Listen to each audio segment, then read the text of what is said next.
Thank you for joining us for this session of EDUCAUSE Demo Day, Digital Learning Tools. I'm your host, Emily Davis. We will be using the chat today to share comments or ask questions to our presenters. And if you would like to view closed captioning, just click the CC Live Transcript button at the bottom of the Zoom room.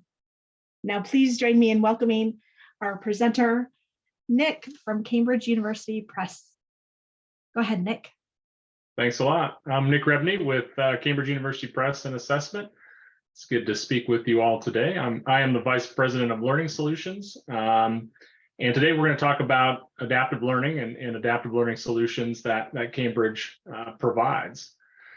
So you may be familiar with adaptive learning, you may not be familiar with adaptive learning, but one of the main tenets, the main value proposition of adaptive learning is how can you teach to diversely prepared students, and particularly in institutions where you've got a broad set of learners, both traditional, I would say, in terms of age, as well as non-traditional students in terms of age, and how do you meet the needs of those individuals where they're at the time that they're at? So, we hear from faculty all the time when we do focus groups and we're out on campus speaking with you all that, you don't have enough time to prepare for all of the different dependencies that might happen. You don't have enough or any teacher's assistants in many cases, or you just don't have enough time in general to fully support the unique needs of all of your learners. And so the question in our minds is really, how can we leverage technology and pedagogy to help you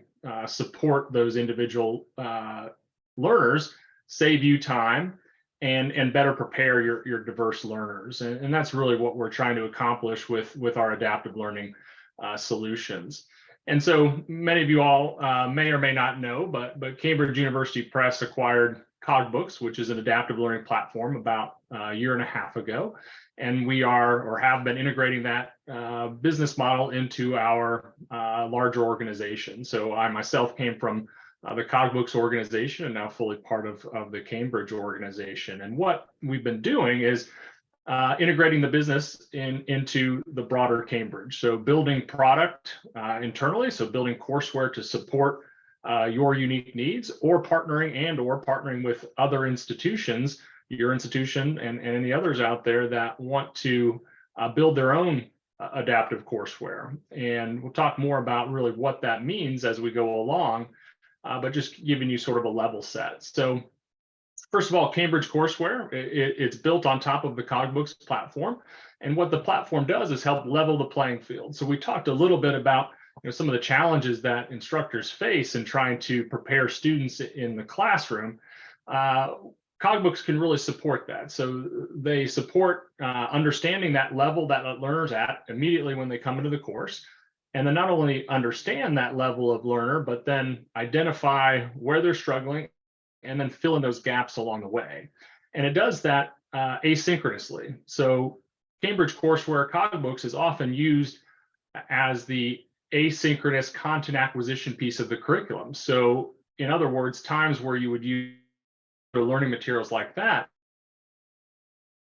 the knowledge base that they need on the course, you can have them engage in a learning platform like CogBooks, like Cambridge, in order to fully support what they're doing.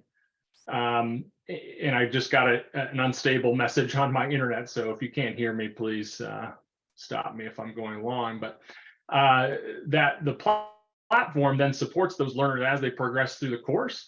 And even if you've got interconnected courses, they can support the individual across the curriculum. So not just isolated in a particular course, but can support students as they flow through your program. So how really do we do this in practice? Well, taking you back a few steps, what we see as the problem in traditional education is sort of the linear delivery model. So the textbook or the common delivery method for material is linear, meaning that students read through in the same pathway as their fellow student, regardless of how well prepared they might be in comparison to another individual. And what happens is along the way, along that linear sort of learning model, reading a textbook, looking through materials in your learning management system, whatever it may be, they have questions in their mind, and if they're not in front of the instructor or have access to a support mechanism, they don't really get the questions answered at the time that they need to be answering it when they're doing their learning. Because as we know, students learn late at night or early in the morning because they have lives and they're doing it around their busy schedules. So a faculty can't be all places at the time that students need it. So technology is a way that we can help support those individuals in the moment that they're. And so in that linear model, students don't really get those questions answered, or they may think that they understand the learning material, and they sort of build bad learning habits on top of bad learning habits. And at the end of the day, when they take an assessment, some sort of summative assessment or other evaluation in your course, they're not successful, and they may not know why, because they thought maybe they were understanding things. So Cambridge courseware can help identify and resolve those gaps in real time as the student is learning. And the way that we do that, as opposed to a linear delivery, is really look at your content and set it up more as a learning network, which supports the individual as they go through. So in each topic, identify a pathway through that material that all students need to do. So a common learning pathway that takes a student from, not really understanding the concepts, say point A here, all the way through to point Z, where they have a better understanding of that concept. But along the way, we know that students will struggle in different areas depending on the way that they were prepared or their knowledge base at that time. And what Cogbooks does is recognize or identify the fact that they don't understand that, and then they automatically resequence the learning material to help support that individual. So it's something that's very unique to the platform to help each individual be successful in the course. So at this point in time, I think I'll pop out to a live demonstration of the platform so that you get a sense of how it works. So let me do a quick transition here.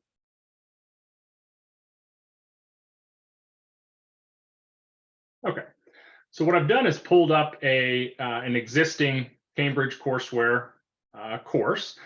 This is an accounting course. Really, the content of the course makes no difference. The platform is content agnostic, meaning it's really supportive of any of the types of content that you might want to leverage.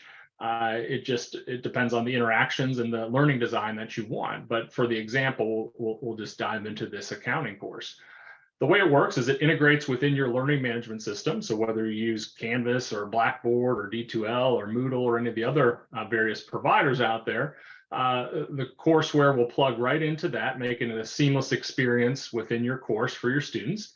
And then there will be different topics that are designed to have your students leverage. Inside those topics, you can assign an entire topic as an assignment, or you can break down those topics into subtopics, as you see here, and have individual assignments for each one of those different subtopics. Inside of the subtopics are individual learning activities, as we call them. Those learning activities are the fundamental layer of learning material, learning content that students need to consume and progress through in order to be successful in this part of the course. So in this case, when we're learning about financial statements, these 4 items are the things that the students need to be successful in to really understand financial statements. However, as I talked about, students are going to struggle at different points. I might struggle in my basic understanding of a financial statement, or someone else may struggle as they start to learn and be assessed over that particular concept. And what you don't see is along the way, students will get support through that network of relationships to support that individual.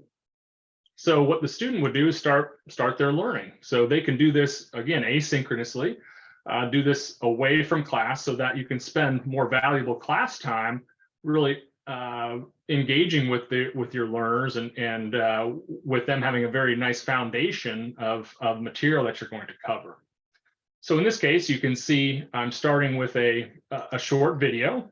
And then I've got some content to read and learn. And then at the end of that little passage, it provides me a few formative style questions to help me understand whether or not I understand this concept. So after I've watched this video, after I've read this little piece of content, then I can sort of do a self-check with myself that gives me immediate feedback on whether or not I understand this. So it's just a little 2-question quiz, if you will, to say, okay, based on what I read and what I viewed, do I understand this content? And if not, I can retry that. And if so, I can move on. And then it allows me to have my own metacognition drive my next pathway. So in this case, I've sort of demonstrated that I don't understand this concept. And in essence, I can sort of represent that in the platform by raising my hand and saying, well, I don't quite understand that. And it's not punitive in the sense that it marks against the student, but it helps them get the support that they need in the moment when they're not in front of the instructor themselves. And in this case, you saw the screen change, and as opposed to just pushing me down a linear pathway without regard for my current knowledge, it's going to provide me support. In this case, it's going to give me a more foundational view of what a financial statement is, and taking me back a step because there was something in my prior learning that's held me back from really understanding this concept. And in this case, I'm getting a nice short video about the definitions for a financial statement. And once I understand this, well, first let me show you this navigation here. The student understands that in this first object, I said I didn't understand that concept. And instead of going down this primary linear path, it sort of said, well, let's step back a moment and review what a financial statement is so that I can be successful moving forward. And in this case, then I can say, okay, now this makes sense after I've watched this video. I can move back potentially to that initial page that I was on. So it's taking me back to that first page. Now, perhaps this makes more sense to me. I can retake that little quiz if I want to, and then confirm my understanding before moving on now to the next activity down that primary path. So as you could assume, some students may not need that sort of video. They might have financial statements all down. They might be coming from an accounting background, coming back to school. They have a basic understanding of it. They're successful. Where you've got other students in your class that maybe this is the first time they take an accounting and they don't really understand financial statements. So we're supporting that learner where they're at the time that they need it. Anyway, the course sort of progresses in a similar manner. The content is varied based on the type of material that the course is developed or that you want to develop. We'll talk about those models in a second. And then it moves on.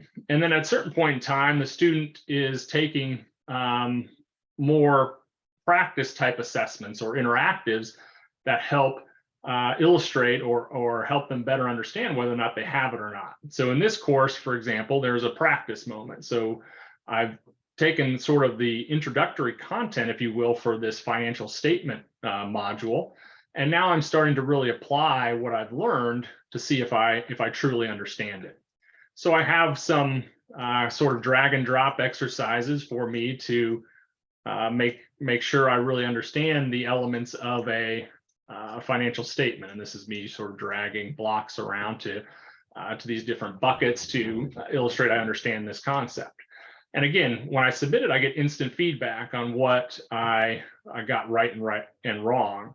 And again, you can configure the attempts to whatever you want, but this is 2 attempts. So just to get through the exercise, we'll flow through in this manner. I've got 3 total questions that I've got to get through here. And then based on my performance at the end of the day, after this 3rd question, I will be, again, directed through the pathway to what I need. So in this case, I only got 1 of the 3 questions right on the very first time. So as opposed to just, again, plowing down and going to that next practice problem, I probably need to step back a moment. And again, this was not based on my metacognition, that slider bar that said, hey, I need help by raising my hand. It was really my performance now that's dictated my next learning path. Because I, as a student, demonstrated that I didn't really understand this concept. So it's recommending, the system is recommending I go to this walkthrough on preparing financial statements. And this video would take me through the steps in that particular concept. And again, just like you saw me do before, I could view this video. It could hopefully make more sense to me. I could move back to that practice problem and reattempt it. And hopefully be more successful the next time. And then again, once I'm done with that, I can progress to the final activity in this particular module or subtopic, as we call it. It's a little 3-part question that sort of builds upon itself. And as I progress forward, again, immediate feedback allows me to sort of layer in my knowledge as I complete different questions that are all sort of progressive on each other. And then again, I can either pass it or not based on how my own understanding of this concept is. And at the end of the day, at the end of this topic, let's say I get through it here, just so for the sake of understanding, what happens is that I get a little review. So I've finished all of the activities from an engagement standpoint, meaning I've engaged in all of the activities, whether they're reading and video or performance and assessment. And now it's given me a little study guide, if you will. So on every subtopic that I take, I've got a personalized study packet in essence. I could have gotten a grade for this based on my instructor's desire to do that. And then when I'm preparing for my summative final at whatever point that is, I can go back to each one of these topics. Again, I'm 1.5. I can go back to each one of those and see what was it that I really struggled with in this particular area. And I can easily jump back to that concept. So I don't continue to study the things I already know. I'm studying the things that were really difficult for me in the moment. So this lets me review those and potentially retake those assessments to clarify those things in the time that I need that. A couple of other features of the platform. You have the opportunity to interact with the instructor, or the student does. So at any point in time, they exhaust the amount of pathway or supporting content in the system. There's an opportunity to message their instructor if they want to. There's also a collaboration tool. So over here on the right-hand side, there's these little thought bubbles here. What that is the opportunity for the instructor to set up collaborations with the class. So there's an opportunity to set up a discussion. Obviously, you can do that in your learning management system, but what makes it different here is that it really is isolated to the learning activity that the student is learning at this time. So if you had some tips on how to solve the problem on this activity, perhaps that's an opportunity to engage here. Maybe you're on a discrete piece of learning material, like, for example, preparing financial statements, and maybe there's something going on in current events about financial statements that you have the opportunity to connect the dots to a real world application for students. So you could raise that in this area. So while they're learning about the material that is generated in this learning activity, they also have the connection to the way that you like to think about it, or how it connects to kind of real world activities. So that's the student learning experience in Cambridge courseware. I'm going to jump back out to my slides and sort of continue on.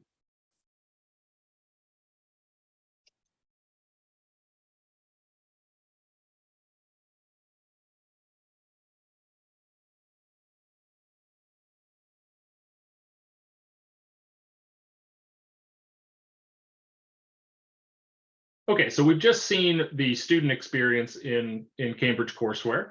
What we can do is also talk about the instructor side of the platform, the data side, which is very important.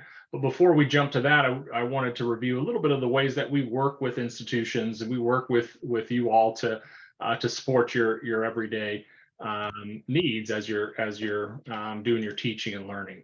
So there's two ways. One is courseware, where we have existing off-the-shelf, readily adoptable courses that you can use in your curriculum, or we partner with institutions to develop courses that are specific to your institution. So tackling the first one initially is courseware. So again, all of the content and interactivity that you need to support your course, adopting it much like you would a textbook. So all of the content acquisition pieces, assessment, homework, all of that rolled into one thing, kind of like you saw me doing in that accounting course. That sort of experience is replicated across the entire scope of the curriculum that's taught in a financial accounting course, for example. We have 30 odd courses, maybe something in that range that you can see on our website there that allows you to adopt them. Those are very affordable. They're under $40 for each student. So typically much less expensive than a traditional textbook or other resource that you might have for your course. Very successful as well in terms of the way that they improve both student engagement and performance. So do a lot of focus groups with our customers to ensure that the courseware is meeting their needs. And many of the instructors that leverage our platform talk about the student engagement. It's very well utilized in hybrid type environments where instructors want the students to do modules, do reading, or do work prior to coming to a synchronous class experience, whether that's in person or on Zoom like this. And it allows for that student to do that engagement, the student to be immersed in that learning experience, and then come to class more prepared. But it also gives the instructor a lot of insight to how that learner is performing, as well as the entire class. So the instructor has a lot of data and analytics that if we have time, we can take a look at. Otherwise, happy to engage with you all independently outside of this if you're interested to take a look more at some of the data elements, which are really one of the more powerful pieces of Cambridge courseware. I mentioned performance as well. So not only is the student more engaged, that typically leads to greater levels of performance, both in terms of their score in the course, as well as their retention in the course. So these past two examples have actually been with a partner of ours at Arizona State University, who had implemented a number of different courses, in this case, a biology course, that they saw that they were seeing quite a bit of attrition in, and they wanted a better way to engage the student. So they moved to an adaptive learning model, and they saw their dropout rate drop pretty significantly. This is a course with 450 some students. So you're talking about saving 30, 35, 40 students every semester from leaving the course, potentially leaving the institution because they were not engaged or found value in the way that it is with the size of class that they're involved in. So that's our courseware business model that you can adopt sort of off the shelf, if you will. Our second model is partnerships. So in addition to that standard model of off-the-shelf courses, we work with you to develop courses in an area that is of interest to you. So potentially you have a course that you haven't really been able to find the right content source for, or you want to really tailor it to your curriculum.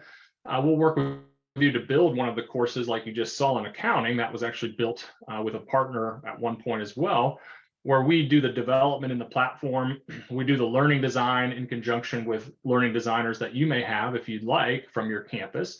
And we leverage your content. We can do Cambridge content. We can do open source content, really whatever it is to meet the need. We can develop that course with you through the Cambridge courseware / Cogbooks platform. And these are really a nice way to blend faculty development content, OER, and publisher content into a cohesive experience to meet the needs for your course. And as I mentioned, really built to your specification. There's opportunity to work with our design teams if your institution wants, but really a nice way to build a very bespoke course to your institution to serve the students that you have. One example of a partnership is from Arizona State University. We actually have built the majority of their biology degree. So they built an online biology program, and the majority of those courses run on Cambridge courseware or Cogbooks that are all connected. So as a student is learning biology through their online curriculum, and they have difficulty, the platform supports them all the way through that curriculum. You can see it's served quite a few learners over the last several years and saved the students quite a bit of money in terms of a traditional otherwise textbook cost that they might have. Okay, so I'll talk a little bit before we'll get to questions here in a couple of minutes, in about 2 or 3 minutes here, but I'll transition into talking a little bit about the instructor experience of using the platform and the data and integration experience that you might have. So as I mentioned off the top, Cambridge courseware integrates with all the various learning management systems, LMSs out there that you might use. I've got some just screenshot examples of an experience in Canvas, so you can see how that functions. So Cogbooks or Cambridge courseware just becomes part of your environment. So it plugs right into Canvas in this sense, or any other LMS, a similar experience, but these screenshots are Canvas. And the instructor is able to choose those modules or those topics that they want to leverage in their course. So you see that accounting course, it had 20 some modules. Perhaps in your curriculum, you only teach 15 of those, and the instructor has the opportunity to customize what they deliver to the students based on their needs of their course. And then once they select what they want, it lays out those modules or those topics right inside Canvas. So it feels sort of native to that environment. And what it means is that those assignments here can move around to the parts of your curriculum where it makes sense, because clearly you teach much more than just Cambridge courseware in your platform or in your course, and you want to leverage this tool as a complement to all the other great things that you're doing. And so Cambridge courseware becomes just a part of your teaching environment. It allows you to set a due date or points possible. So you see here, you're able to set how many points each assignment's worth, what the due date might be if you'd want. And then as the student interacts with that learning material, they see that exact same thing inside of the Cambridge courseware environment and have the opportunity to have that nice connection between your course and this product that you're using. And then as they complete their work, they have grades that flow automatically back to your Canvas gradebook. So it's not some sort of connection that you need to make separately. It's all tied in nicely to the way that you're teaching already. Beyond the grading element, which is obviously very powerful, that might be all that you care about. You might just want to plug this in and it becomes a gradable part of your curriculum. Typically somewhere between 10 and 30% is what faculty use this for as engagement or formative style content acquisition. It's not necessarily a summative assignment. It's more of that formative content engagement and homework type of activity. But you also have access to data. So in reporting, you have those grades that you've seen, but you also have the opportunity to look further into that data to really better understand your students in this particular course. So, some sample data sets that you have are, maybe a digest like this, which gives you insight into engagement. So, are my students engaging? Well, you can see as their grades start populating the grade book that they are, but you might want to get a more deep view of that. Along with that, you might want to understand where they're struggling. So if you recall in my accounting example, there was a slider bar there where it was that student's metacognition, but there were also different challenges or assessments I was taking. So you've got both views. You've got those areas where students were kind of raising their hand and say, I need help from the platform, as well as those students who are not performing well on different assessments. That allows you potentially to adapt the way you do your instruction to the needs of this class. You see a wide variety of people really missing particular elements of the content. You can then use that in your synchronous sessions to help the class better understand. Then you can drill through all of these reports and look at individual student engagement or performance. These are your students running down the left side here. It's hard to read, but these are the individual learning activities in the course, and you can see how each student's performed. So if you had a student in your office hours or something questioning why they weren't doing so well, you'd be able to pop this open and really understand to a better degree in their content engagement or in their content acquisition piece, like why are they not understanding it? Well, maybe they're not doing it, number one, or maybe they're not spending enough time on it, or they're just sort of brushing it off and not performing well as they engage through it. So you've got all of that insight that you can use or not at your fingertips. So I'll wrap up there with that piece of it, and we can turn it over to some of the questions that you may have. Yeah, so hi everyone, I'm Chelsea Pangle, marketing manager at Cambridge University Press.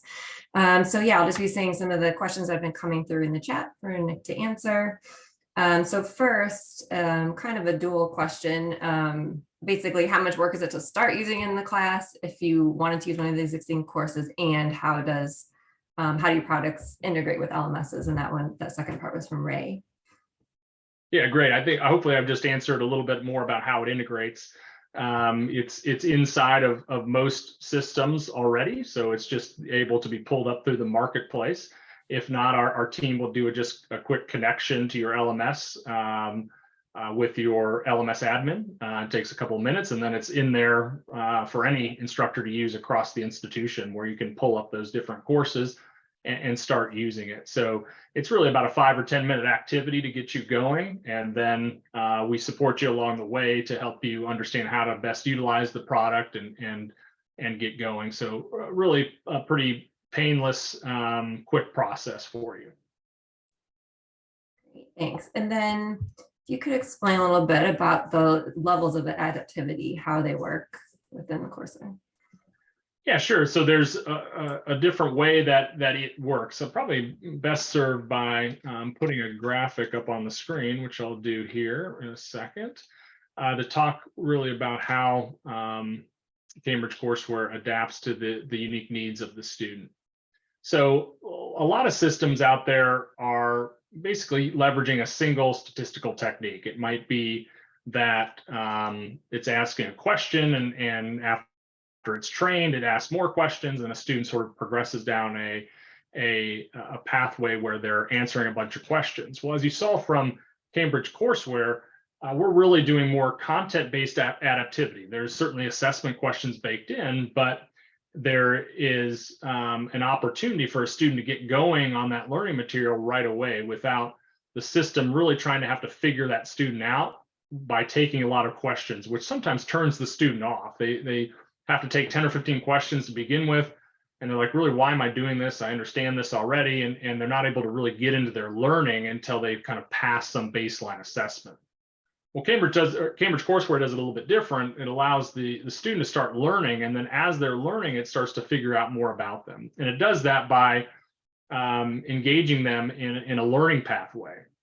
And by engaging them in that pathway, we are understanding better how that student learns, what they know and they don't know. So this sort of rudimentary graph here helps understand it. So when the course was designed, a subject matter expertise is making those connections. So if you know much about it, it's really like a decision tree. If I don't know this, then this is the place to tell them. And that's really where it starts, which allows the student to start learning right away without having to train the system.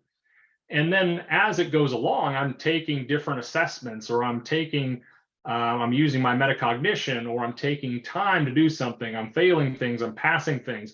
That's the algorithmic input, basically. That's giving the information to the system to tell us what they really know and what they don't know at the time.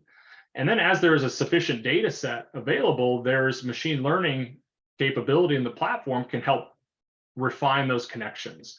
And so in a layman's term, what that means is that initial decision tree that a subject matter expert created, probably pretty valid to begin with, but the data is going to start telling us that we might be able to improve on that network. It might be saying that a student who's having difficulty needs this item as opposed to this item that the subject matter expert had initially said was the best support for them. So that's a kind of a high level understanding of how we start to improve the recommendations that each student gets. And as they go through, it improves itself over time. So you can see this example, 2 students saying that they don't understand something at basically the same level are getting different recommendations. And that's because of the fact that we really start to really understand what that student needs at the time. So it's really like providing them the right lesson at the right time.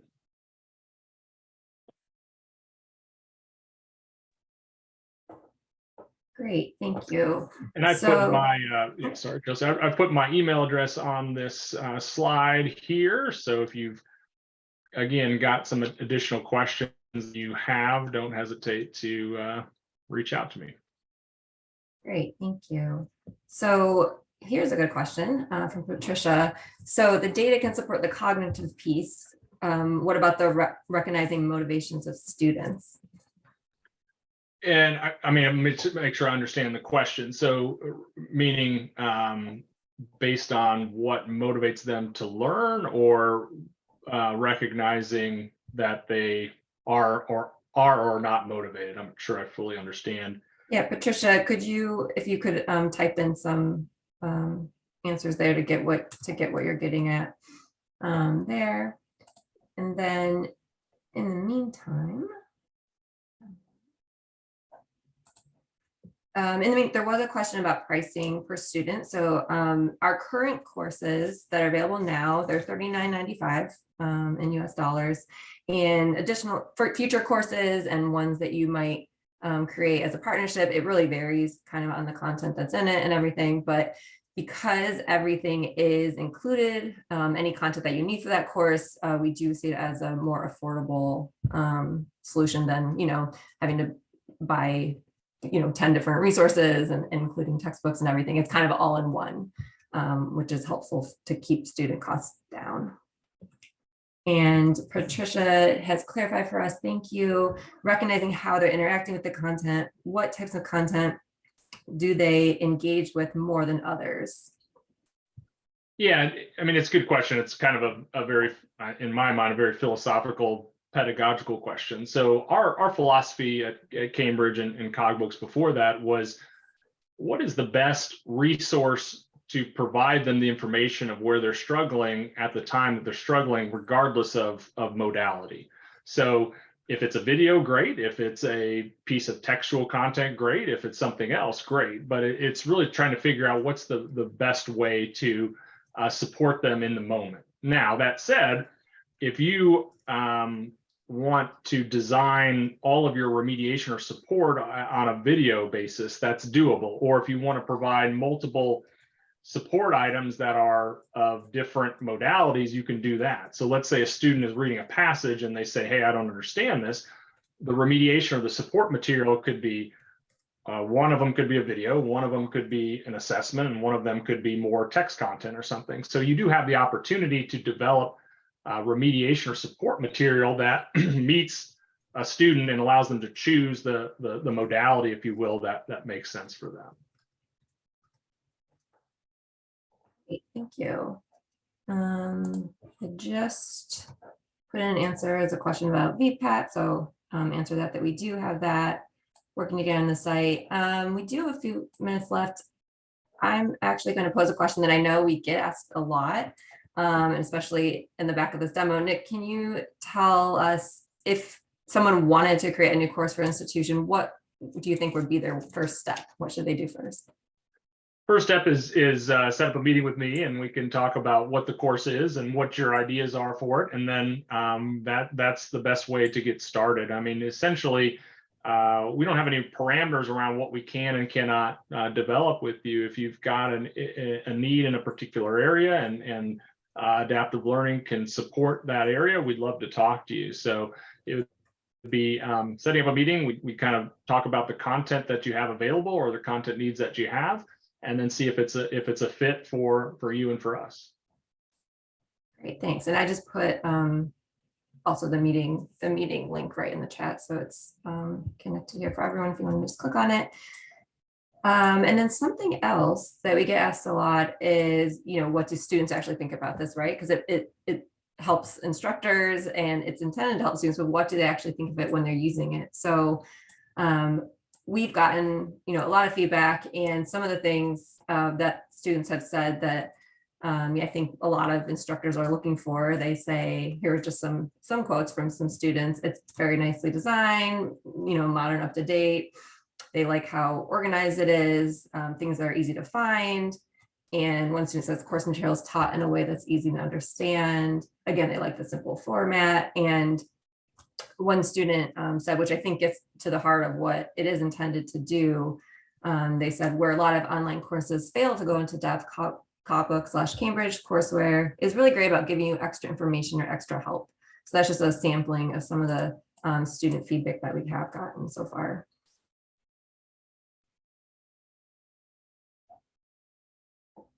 Any final questions?